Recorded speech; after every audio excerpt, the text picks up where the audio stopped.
नमस्कार दोस्तों, कैसे हैं आप सभी लोग। उम्मीद करती हूँ कि आप सभी लोग अच्छे हैं, स्वस्थ हैं और अपने अपने घरों में अपने अपने कामों में बहुत व्यस्त हैं। जिस तरह से नए दिन की शुरुआत हो गई है, वैसे ही हमारे नए ब्लॉग की शुरुआत हो गई है। अब आप सोच रहे होंगे कि आज हाथ में ग्लव्स वगैरह पहन के मैं कर क्या रही हूँ। तो मैं कुछ विशेष काम नहीं कर रही हूँ। सबसे पहले तो यशी के बालों में लगा रही हूँ हल्दी, क्योंकि हल्दी नहीं, मेहंदी वो मेहंदी लगा रही हूँ, क्योंकि यशी के बाल काफ़ी रफ हो चुके हैं। और अभी जो है मौसम एकदम सही नहीं था और ठंड भी इस बार काफ़ी पड़ी है। तो ठंड में तो मेहंदी लगाना सही नहीं रहता है, क्योंकि मेहंदी की तासीर वैसे भी ठंडी रहती है और यशी को भी बहुत जल्दी सर्दी होती है। तो अभी थोड़ा सा मौसम सही है तो लगा देते हैं बालों में मेहंदी। और मुझे भी मेहंदी लगाना है।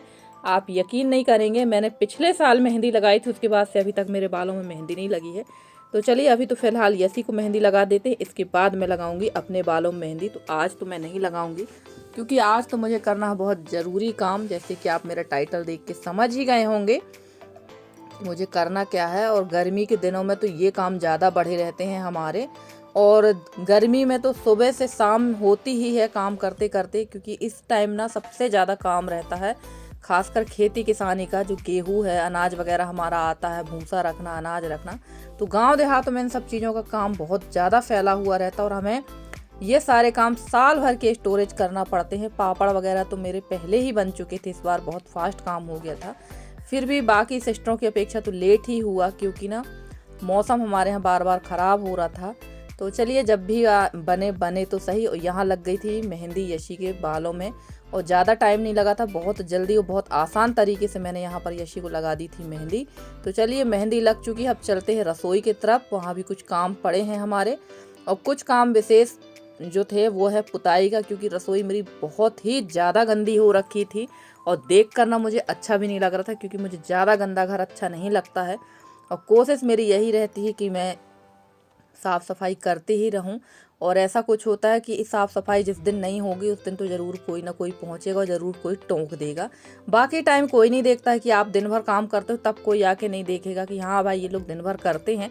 पर जिस दिन अगर आपकी तबीयत ख़राब है, या जिस दिन आपने आलस कर दी, या किसी कारणवश कहीं पर फैला हुआ घर है, तो उस दिन तो लोग ज़रूर बोल देंगे। तो एक दिन का बोला ना 100 दिन का किए पे पानी फेर देता है। तो चलिए यहाँ पर मैं कर रही थी यहाँ पर पुताई, क्योंकि ना चूना तो मेरे पास है नहीं, मैंने आप लोगों से कई बार बताया है। तो ये चिकनी मिट्टी मैंने ढेर सारी ले रखी थी, उसी से मैं कर रही हूँ पुताई। इसको हमारे यहाँ छुई मिट्टी कहते हैं। और सच कहूँ गर्मी के टाइम पे पुताई करने में ना सबसे अच्छा क्या लगता है, जो ये दीवारों पर जब छुई मिट्टी की पुताई होती है ना, तो इसकी जो सौंधी सौंधी खुशबू आती है वो बहुत गजब की आती है और बहुत अच्छा लगता है। और कुछ समय के बाद ये सौंधी खुशबू की मतलब सौंधी जो खुशबू है, इसके लिए हम लोग तरस जाएंगे, क्योंकि तब तक तो सभी लोगों के घर पक्के हो जाएंगे और ये चिकनी मिट्टी वगैरह का काम भी लोग लगभग ख़त्म ही कर देंगे।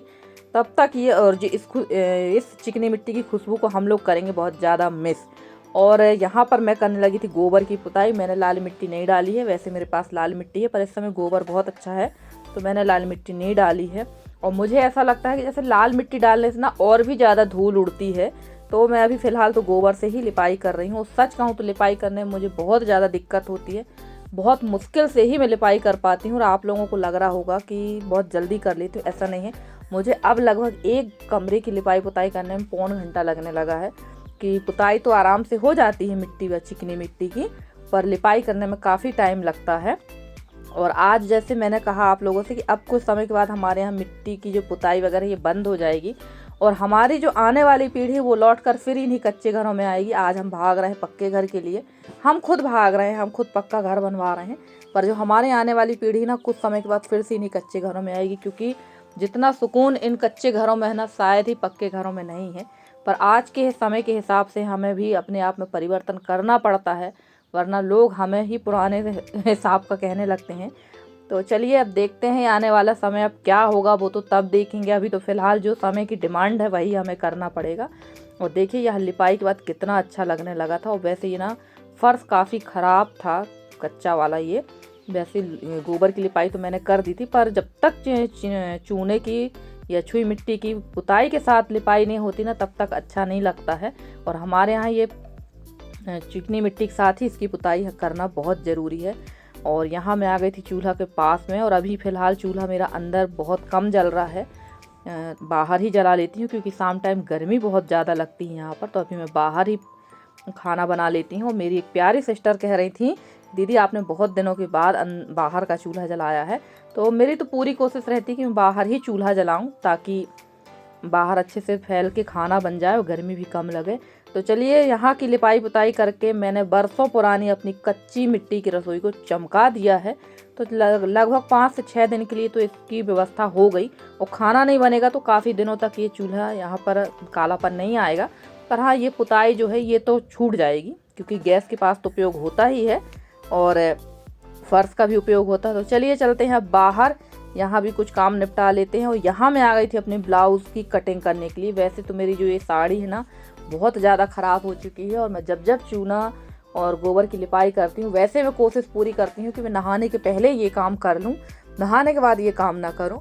पर आज मैंने ये काम दोपहर टाइम से स्टार्ट किया था, तो मैंने सोचा पहले पुताई ही कर लेते, बाद में बाकी काम करेंगे। और साड़ी मेरी काफ़ी ज़्यादा ख़राब थी, तो अभी मैं साड़ी भी बदल लूँगी। पहले सोचा मैंने कि कटिंग करके इनको रख देते हैं, थोड़ा सा टाइम था तो मैं यहाँ कटिंग करने लगी थी ब्लाउज़ों की, क्योंकि मशीन तो मेरी बन के आ गई हैं। तो कंप्लीट करते हैं ब्लाउज़ों की कटिंग, क्योंकि साड़ी मेरी जो घर में पहनने वाली हैं वो पूरी तरह से ख़राब हो चुकी हैं। और बिना ब्लाउज़ के तो साड़ी आप पहन ही नहीं सकते, कोई सा ब्लाउज़ किसी में पहनो तो अच्छा नहीं लगता है। इसलिए मैं बैठ गई थी यहाँ पर कटिंग करने के लिए। और 2 ब्लाउज़ों की मैंने एक साथ कटिंग की है, और भी अभी ब्लाउज़ हैं तो उनकी भी कटिंग करूँगी। पर अभी फ़िलहाल तो ये 2 सिल जाएँ, उसके बाद ही करेंगे कटिंग। और ये मैंने बेल्ट वाले ब्लाउज़ की कटिंग की है, इसके बाद अब मैं बनाऊँगी चोली कट ब्लाउज़। तो चलिए, यहाँ पर भी इनकी कटिंग वगैरह हो गई है, इसके बाद निपटाएंगे बाकी के काम। और आज मैं कर लेती हूँ यहाँ पर मशीन को सेट, ताकि सिलाई का काम मेरा स्टार्ट हो सके। और ये जो मशीन है, ये मशीन मैं बनवा कर लाई हूँ। लगभग इसमें मेरा 1000 रुपये लग गया सिर्फ इस मशीन को बनवाने में, क्योंकि काफ़ी दिन से रखी हुई थी और उसमें तेल वगैरह प्रॉपर नहीं डल रहा था, जिसकी वजह से ये जाम हो चुकी थी। तो इसकी पूरी सर्विसिंग में 1000 समथिंग लगा है। तो चलिए, फाइनली मशीन बन गई है। और ये काफ़ी हैवी मशीन है। और वैसे तो मशीन मेरे पास 2 हैं, 2 सिलाई मशीन है, एक पिको फॉल मशीन है। और दोनों की ही मशीनों की हालत ख़राब हो गई थी, क्योंकि मशीनें जो होती हैं ना, उनको एक जगह स्थायी रख देना चाहिए, अस्त व्यस्त यहाँ वहाँ नहीं करना चाहिए। और अभी कक्का जी के एक्सपायर होने के बाद ना, ये मशीनें सब अगल बगल रखा दी गई, जहाँ से काफ़ी ज़्यादा इनको नुकसान हो गया। और अपन कह भी नहीं सकते कि इनके यहाँ रखने से ऐसा हुआ। चलिए, अब जो होना था वो तो हो ही गया है। फाइनली मशीन हमारी तैयार हो गई है, तो इसको तैयार कर देती हूँ पूरी तरह से। और ये लाई थी मैं नया मशीन का, जो मैंने पैरदान लेकर आई हूँ, ये भी मैं खोल रही थी और कोशिश कर रही थी कि इसको सेट कर दूँ, पर ये मेरे सेट नहीं होगा। देखते हैं, किसी सेट कर इस मशीन को सेट करवाने के लिए किसी को बुलाना पड़ेगा। और देखिए, यहाँ हवा में दरवाज़ा खुल रहा था और बंद हो रहा था, तो प्लीज़ कुछ गलत मत सोचिएगा। हवा बहुत तेज़ चल रही थी बाहर, जिसकी वजह से बार बार खुल रहा था और बंद हो रहा था। तो चलिए, इसको खोल के मैंने देख लिया है। और ये तो मेरे बस का नहीं है, क्योंकि ये नया पैटर्न है पैरदान का, तो ये मेरे से सेट होगा नहीं। तो इसको सेट करने के लिए किसी को बुला लेंगे, तो वो सेट हो जाएगा। और फ्रेंड्स, आप लोगों को मेरे वीडियो कैसे लगते हैं? अगर आप लोग को मेरे वीडियो पसंद आते हैं तो प्लीज़ प्लीज़ प्लीज़ मेरे वीडियो को लाइक करें, शेयर करें, मेरे चैनल को सब्सक्राइब करके। जिस तरह से आप लोग अपना सहयोग और स्नेह मेरे साथ बनाए हुए हैं, आप लोग इसी तरह से अपना सहयोग और स्नेह मेरे साथ बनाए रखें। मैं पूरी कोशिश करती हूँ कि आप लोगों के लिए बहुत अच्छे से अच्छी वीडियो लेकर आती रहूँ। और मेरे जितने भी नए सब्सक्राइबर हैं, पुराने सब्सक्राइबर हैं, जितने भी मेरे व्यूवर्स हैं, मैं सबका तहे दिल से धन्यवाद कहना चाहूँगी कि आप लोग मुझे इतना सहयोग कर रहे हैं, इतना स्नेह दे रहे हैं, जिसके लिए मैं आप लोगों की बहुत आभारी हूँ। और आप लोग से एक ही निवेदन कर सकती हूँ कि आप लोग इसी तरह का सहयोग अपना बनाए रखें। तो चलिए, यहाँ का काम तो अब समझ के बाहर था, और मैं आ गई थी रसोई में। हाथ पैर धो लिए थे मैंने, और मैं आ गई थी रसोई में। मैंने बिछा ली है चटाई, क्योंकि थोड़ी देर पहले ही 1-1.5 घंटे पहले ही मैंने यहाँ लिपाई की थी, तो बहुत अच्छी तरह से नहीं सूखा था। पर फरमाइश हो गई कि अब हमें भेलपूरी खाना है, तो जो देसी वाली भेलपूरी होती ना, वो मैंने बना दी है। क्योंकि ठेलों में जो भेलपूरी बनती उसमें और इसमें थोड़ा सा फ़र्क होता है, क्योंकि हर चीज़ हमारे घर पे अवेलेबल नहीं होती है। पर मेरी कोशिश ये रहती है कि जो भी घर में अवेलेबल है उसी से बना लेते हैं। और वैसे भी बहुत अच्छी बनी थी। तो यहाँ मैंने मुरमुरा को तो सेक के मैं रख ही लेती हूँ डिब्बे में, क्योंकि इन लोग को तो कभी भी ये खाना रहता है। और ये ना एकदम ऑयल फ्री रहता है, तो अच्छा भी लगता है खाने में। और ये हरी चटनी है, ये इमली की चटनी है, जो मैं बना के रखी थी और ये ख़त्म भी हो गई है, दोबारा फिर बना के रखना पड़ेगी क्योंकि हमारे यहाँ इसी तरह की फरमाइश होती है। तो इमली की चटनी, हरी चटनी, इसमें मैंने एक दो टमाटर भी पीस लिए हैं हरी चटनी में, और यहाँ पर है ककड़ी, प्याज, और ये कहना चाहिए मूंगफली, और ये जो सेव है, देखिए मैं नाम भूल गई इसका, ये सेव मार्केट वाला है। तो बस इसी को डाल के थोड़ा बहुत और इसमें डाल के तैयार कर देते हैं भेलपुरी। तो बच्चों को तो यही बहुत पसंद है। तो आइए आप लोग भी खाइए हमारे साथ भेलपुरी।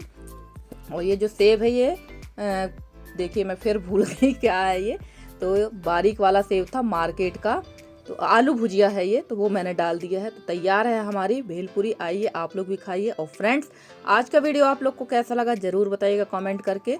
अगर आज का वीडियो अच्छा लगा हो तो कमेंट करिए। मिलती हूँ मैं आप लोगों से अगले वीडियो में, तब तक के लिए bye bye and take care.